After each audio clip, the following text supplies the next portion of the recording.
Welcome to the African Weekly Roundup, a weekly program every Sunday here on HORUFADHI Media where I discuss the latest news and events across the African continent. I'm Sultan Mohammed, your host and producer here on HORUFADHI Media. We hope you find this program very informative. Please like, share, and for similar content, do subscribe to HORUFADHI Media. Also, do subscribe to HORUFADHI Media Group's second channel, known as HORUFADHI TV, where you're currently watching this program and where you can find exclusive programs such as Behind the Scenes and Mahahir Salah. And last but not least, do follow myself, Sultan Mohammed, Suleiman Hashi, Yasin Abdi, and the wider HORUFADHI Media team on our social media platforms that should appear on the screen any moment. Let's get straight into it. Now, over to Kenya, where Kenya's Deputy President William Ruto has edged ahead in a tight presidential race, according to official results reported by Kenyan media today on Sunday, as more riot police were deployed inside the National Election Tallying Centre after scuffles and accusations by party agents. Now, the underscored fraying tempers and high tensions within the National Counting Hall as the country waits for official results from the last Tuesday's elections continue to rise. There were weary digs online where the melee from citizens pointing out that the rest of the nation is waiting patiently. In the presidential race, official verified results reported by the Nation media group showed Ruto taking 51% of the vote ahead of the left-leaning opposition leader Raila Odinga, who had roughly 48%. Now, confusion over voting tally in the media and the slow pace of progress by the Electoral Commission have fed anxiety in Kenya, which has a historic history of violence following disputed elections. Officials verified results on Saturday with little more than a quarter of votes counted, but put Odinga at the lead with 54% of the vote, while Ruto was at 45%. Now, the winner must have 50% of the vote plus one. The commission has 7 days from the vote to declare the winners. Now, Odinga and Ruto are vying to succeed President Uhuru Kenyatta, who has served his two-term limit. Kenyatta fell out with Ruto after the last election and has endorsed his historic rival, Raila Odinga, for president. Now, Kenyatta leaves power having laden Kenya with a debt for expensive infrastructure. Kenyatta leaves power having laden Kenya with a debt for expensive infrastructure products from China without having tackled the endemic corruption that takes place in that country and that has hollowed at all levels of government. The next president will also take on rapidly rising food prices, fuel costs, and a very high debt to GDP ratio. Now, over to Mali, where troop rotations by the UN peacekeeping mission will resume on Monday, a mission spokesperson said on Saturday, 1 month after Malian authorities suspended them and accused foreign soldiers of entering the country without permission. Mali's ruling junta suspended troop rotation for nearly 12,000 strong mission on July 14th after arresting 49 soldiers from the Ivory Coast who said it had arrived in the country without permission. Now, Ivory Coast government has denied this accusation. It said that they would resume following discussions with representatives from the mission known as MINUSMA about how to coordinate troop deployments. The July arrests highlighted friction between the junta, which seized power in August 2022, and international partners who have criticized election delays and security cooperation with Russia. Now, Ivory Coast says the soldiers were deployed as part of a support contract signed with the UN, which was created, it's the UN mission in Mali to be exact, which was created in 2013 to provide security from Islamist militants that continue to wreak havoc in that country. Now, Ivorian troops remain in the detention up until this point. Now, the UN Mali mission spokesman said that the mission and Malian authorities had agreed on a streamlined rotation procedure, that the mission's request to resume rotations on Monday had been accepted. Now, staying in Mali, the Malian Prime Minister has been placed on a forced rest by his doctor on Saturday after months of intense exertion, his office has said. After 14 months of working without a break, the Prime Minister and the head of government of Mali was placed on forced rest by his doctor, his office said on its Facebook page on Saturday. An advisor cited by the news agency Reuters denied earlier media reports on Paris-based Jeune Afrique magazine that the Malian Prime Minister had been hospitalized after suffering a stroke.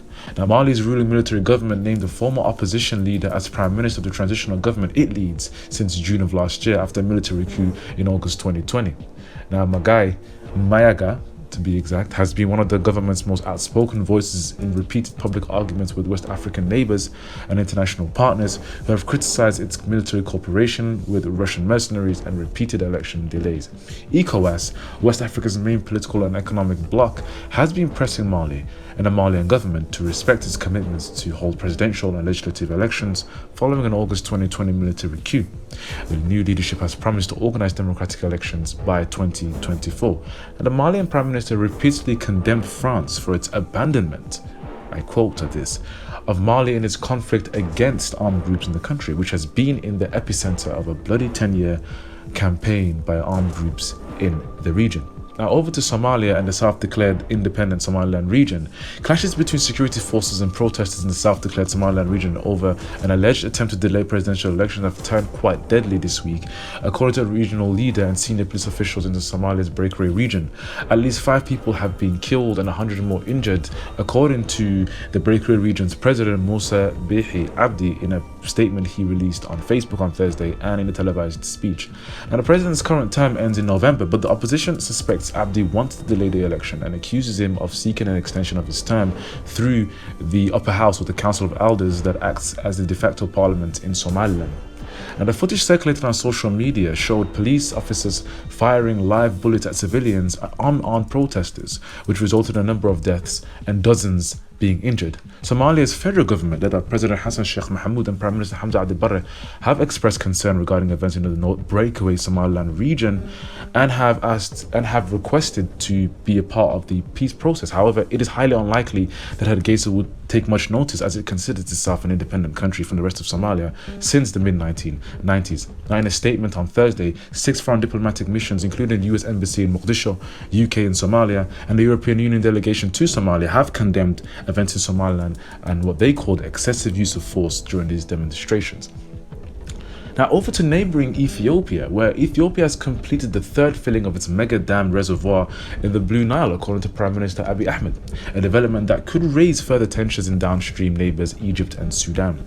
The announcement on Friday comes a day after Ethiopia said it had launched power production from the 2nd turbine at the Grand Ethiopia Renaissance Dam, or GERD.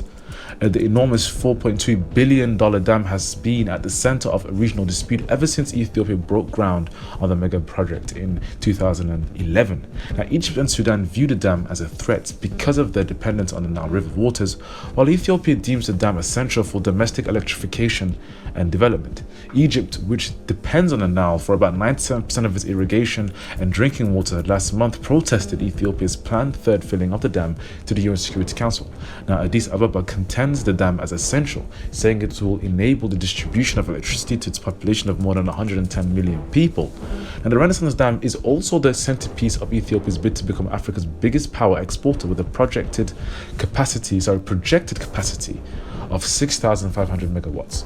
Ethiopia first began generating electricity from the dam in February of this year, and currently the 2 turbines of a total of 13 have a capacity to generate 750 megawatts of electricity.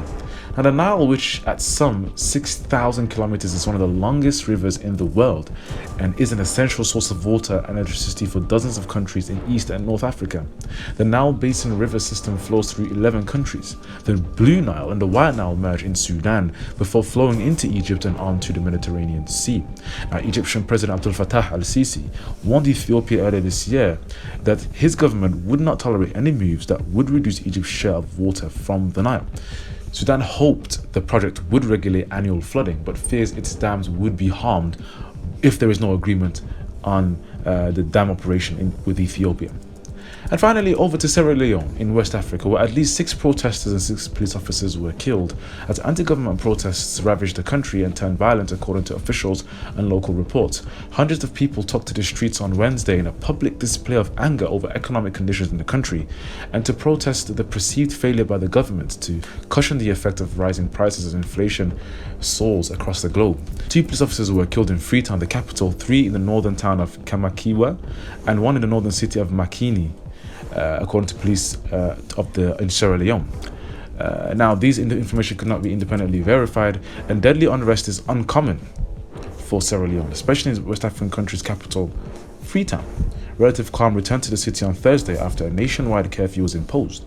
Police and troops patrolled the streets of the capital, and some shops in the city's central business district had reopened, according to AFP, which was at the scene. Now, what began on Wednesday as a peaceful assembly by market women to draw attention to economic hardship being faced in the country descended into clashes between security forces and young men demanding the president to resign.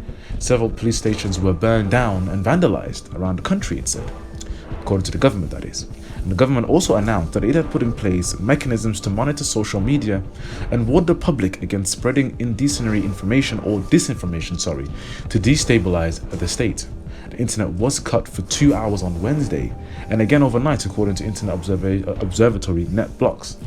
Now, the Sierra Leone president, Julius Bio, who had been in the United Kingdom on a private visit, returned ahead of schedule on Wednesday night, according to the president's spokesman Tanu Chalo. The United Nations, European Union, the United Kingdom, the Economic Community of West African States, or ECOWAS, have all condemned Wednesday's violence. The UN High Commissioner for Human Rights, Michelle Bachelet, urged the government to hold prompt, impartial and thorough investigations and bring those responsible to account regardless of their status and political affiliation. I urge all sides to embrace dialogue, she said. Sierra Leone has had a reputation for relative stability since the end of the civil war that ran between 1991 and 2002. Its population of 8 million people live in one of the poorest nations in the world, ranking 182 out of 189 in the country's UN Human Development Index list, a benchmark of prosperity. The economy, heavily dependent on minerals, was devastated by the civil war that lasted about 9 years and left 120,000 people dead. Efforts at rebuilding were set back by an Ebola epidemic in 2014 and 2016, a fall in the world commodity prices, and the coronavirus pandemic, all of which have disrupted trade and investment and has directly hit exports, which directly affects inflation, cost of living. This has affected the cost of living. That's the end of the program this evening. We hope you find this program very informative. Please tune in next week to see further headlines of events across the African continent.